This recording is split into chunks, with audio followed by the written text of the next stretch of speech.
I rarely talk about scientific notation at the beginning of physics. I don't know, let's make this assumption that, oh, everyone already knows what it is, but I don't think that's necessarily true.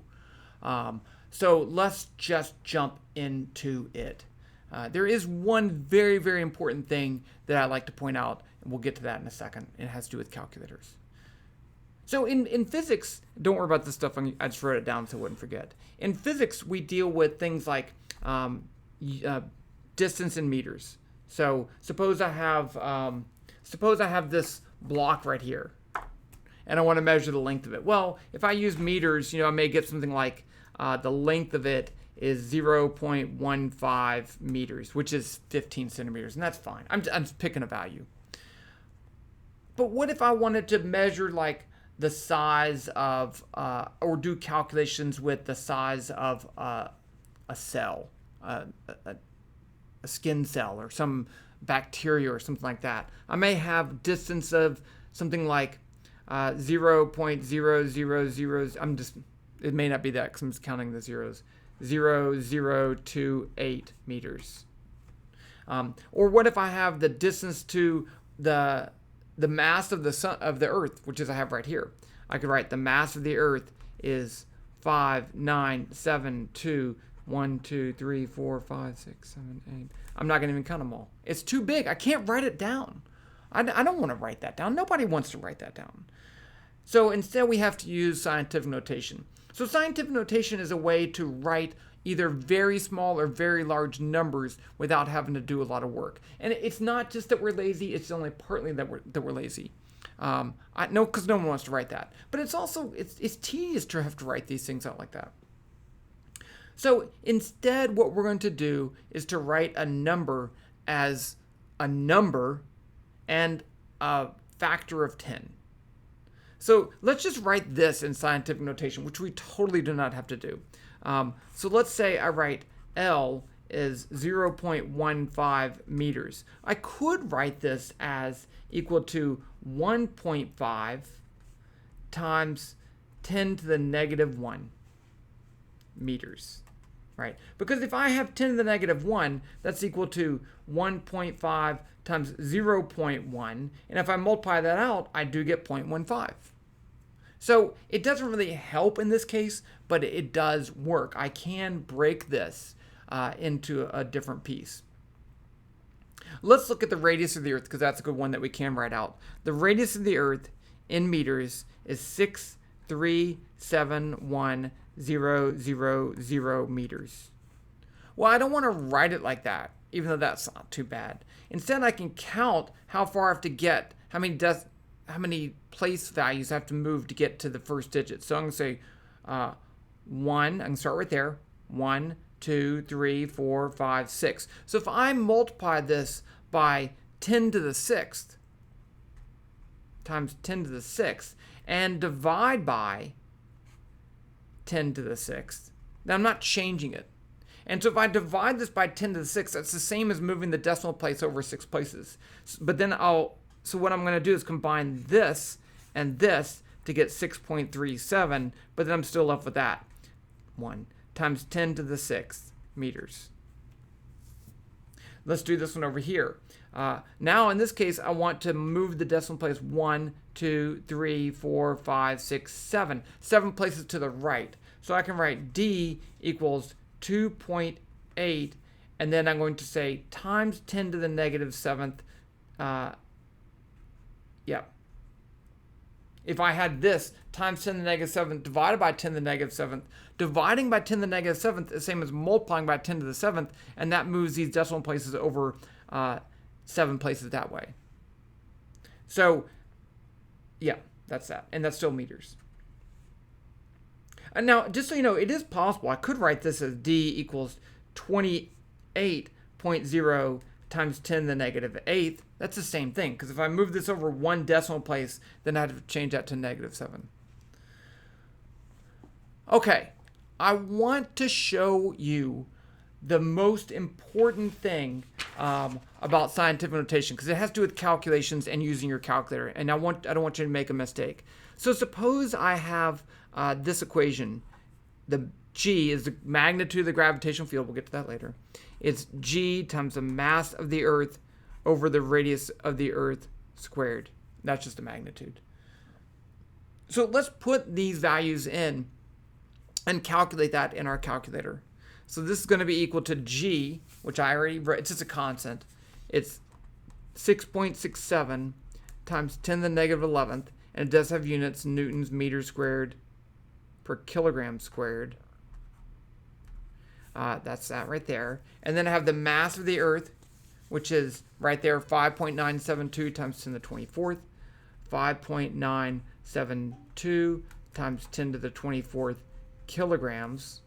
And then I have the radius of the Earth is 6.371. 6.371 times 10 to the 6th meters. But that whole thing has to be squared. Now, I want to put this in my calculator. So let's take a look at our calculator. I'm using this one. I don't really like calculators, but this one, if you don't have a calculator, I'm not sponsored by Texas Instruments. I like this one for science because it's cheap. It's solar powered, I guess. I don't think it has a battery. I mean, I think this one's like $11 or something. And once you want a couple features that you want, I don't care about graphing. I care about trig functions, sine, cosine, tangent, and I'll talk about those in a little bit. And I care about scientific notation. And if you see right there, there's a button for scientific notation. Let's see. Let me get this box. It's kind of small, so I'm going to prop it up right there. That's a little bit better. Okay. See that there's a scientific notation button right there. It's EE. So if I want to use scientific notation, let's say I just want to enter this number, 6.67 times 10 to the negative 11th. You could do this, 6.67, and then I could say times, and then I could say 10, and then I could say hat negative, no, not that one. 6.67 times 10 hat negative 11. Enter. And you can see it switched to scientific notation for me. Okay. Because it didn't want to, the calculators are lazy too. They don't want to write all those numbers. Nobody wants, where he said no one wants to write all those numbers. Maybe somebody. But there you have it. Okay. That's one way to enter the scientific notation in your calculator. However, if I do that, in particular, if I divide by scientific notation, your calculator is going to do order of operations. Let's just make up a quick example that's not related. Let's say I have 3 divided by 2 times 10 to the third. Let's say 6 divided by 3 times 10 to the third. I already know the answer, right? I can do this longhand. 6 divided by 2 is 3. And then 1 divided by 10 to the negative third. 10 to the third is 10 to the negative third. So that should be my answer. Now, what if I do that in my calculator right here? I'm going to show you the wrong way. Do not do this. 6 divided by 2 times 10 hat 3 equals. And I get 3,000. And that's not right. I already said it's 3 times 10 to the negative third. Because the calculator it's just a dumb calculator. It took 6 divided by 2, because that's what I told it to do. And then it multiplied, then it got that answer, which is 3, and then it multiplied by 10 to the third and get 3,000. So you have to be very, very careful about your order of operations in your calculator. You can always use parentheses. You could solve this with parentheses, clear 6 divided by parentheses 2 times 10 hat 3, close parentheses, and it gives the right answer. It didn't put it in scientific notation because it wasn't that small. But if I use the scientific notation button, then it keeps it as one number. You don't have to worry about order of operations. So in scientific notation button, I use 2 second EE 3. And I'm just going to enter that in. And it's 2,000. Okay. So that's the way the calculator represents this. But this really means 2 times 10 to the third. So if I go back over here, 6 divided by 2, scientific notation 3, it gives me the right answer. So let's use that over here to do this calculation. I want to block it. Let's put this right here. How about that? Because because it's getting glare. So I'm going to calculate G. So let's do this number first. I don't need the parentheses because it's only one number. This is one number, right? So I'm going to say 6.67 scientific notation, and then I need negative, and this is the negative button. Don't confuse that with the subtraction button. So negative 11 times this number up here, 5.972 scientific notation 24. Again, I don't need parentheses because it's only one number. And then I'm going to divide by this squared.